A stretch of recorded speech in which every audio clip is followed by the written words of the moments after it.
The first presidential campaign and eventual administration that I paid attention to growing up would have to be that of the 44th president, Barack Obama. And at that time, I was actually too young to even vote, but I showed my support for Mr. Obama by wearing an Obama t-shirt with his face plastered on it and telling everyone I knew to vote for him. My major points were that he would be good for foreign relations, that he wouldn't be like George Bush looking out for war and further expanse, and at the same time echoing his campaign promise to shut down Guantanamo Bay and be a little less brazen when it came to waterboarding people who you just picked up on the side of the road. Now, unfortunately, I learned the hard way that campaign promises don't always equate to presidential realities. But at the end of the day, I'd say Obama's administration was looked at pretty favorably during the time. He basically was taking a country over that just had financial ruin. He was able to turn the economy around. He also promoted health care through his Obamacare. And he did technically be the executive commander-in-chief when Osama bin Laden was caught, killed, and then thrown into the ocean for an Islamic burial. Now, as of late, there's been a lot of speculation, controversy, and even conspiracy surrounding Obama, and it has less to do with his policies or even himself and more to do with his wife, Michelle Obama, or as some people online would call her, Michael. Now, before I get too deep into this conspiracy theory, I'd like to start from the root of this. Years ago, there was an interview between a reporter and Joan Rivers, and when the reporter asked Joan Rivers a question about the president, she had an unexpected response. Do you think that the country will see the United States will see the first gay president or the first woman president? We already have it with Obama, so let's just calm down. Got it. You know Michelle is a trans. I'm sorry, she's a what? A transgender. We all know. Oh my gosh. Oh gosh. It's okay. From this interview, Joan may have been literal or joking, saying that we already have a gay president, Michelle is a man. Now, this might be her sounding the alarm and letting everyone know that the lizard people are into transgenderism, or it can be a joke about how Michelle Obama looks like she used to play in the WNBA. It's really not super clear, and we can't ask Joan for an answer because sometime after this, she passed away.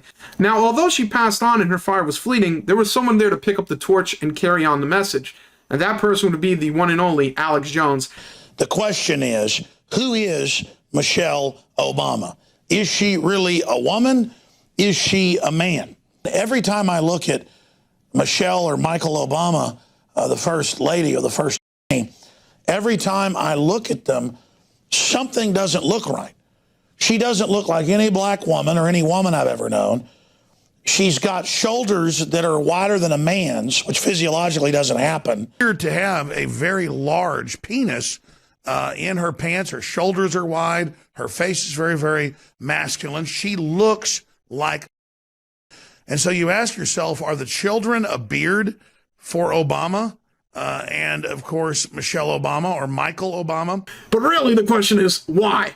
Why indeed? Why would Obama marry a man and then make them hide being a woman even before he ran for politics? And there's also a question of the children. Were they adopted? Were they found on the side of the road? I mean, they kind of look like Obama. Maybe it was a surrogate mother. It really isn't clear. I mean, even if you knew where the kids were from, it still doesn't answer the question of why. Why would Obama go with Michael, pretend it's Michelle, and all for what? Is it a demon rat deception move? Is this some type of secret Illuminati prophecy that by doing this, they bring the end of the world nearer? It's very hard to tell, and it's very hard to understand. And I'd also liken this conspiracy to that of flat earthers, where it's not really important that the earth is flat, but really it's the question of why is the government telling you the earth is not flat? Why are they hiding this fact from you? What else are they hiding from you?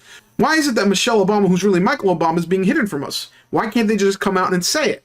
These questions are things to look at, as opposed to actual fact and policy. Now, regardless of what you believe and don't believe based off of nothing, there isn't much evidence to prove or disprove this. I mean, this originated from an interview on the side of the road and then was purported by Alex Jones. So there's not much history when it comes to the generation of this idea other than those two things. And at the same time, I think there's a lot more you could go after if you don't like the Obamas, specifically Michelle Obama, because in my opinion, she did one of the worst things imaginable in the history of American politics. She removed pizza and chicken nuggets from kids' lunch menus.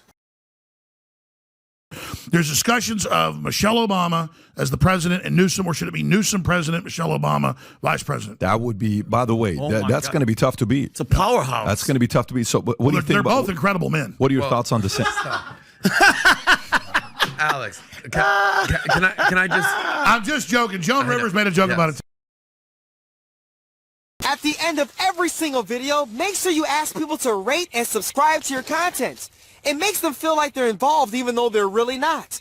And most importantly, make sure they comment on every single video. If you have to, disguise it. You know, call it something like the question of the day. And really make them think you're gonna really read it when you really don't have to. Ha ha ha!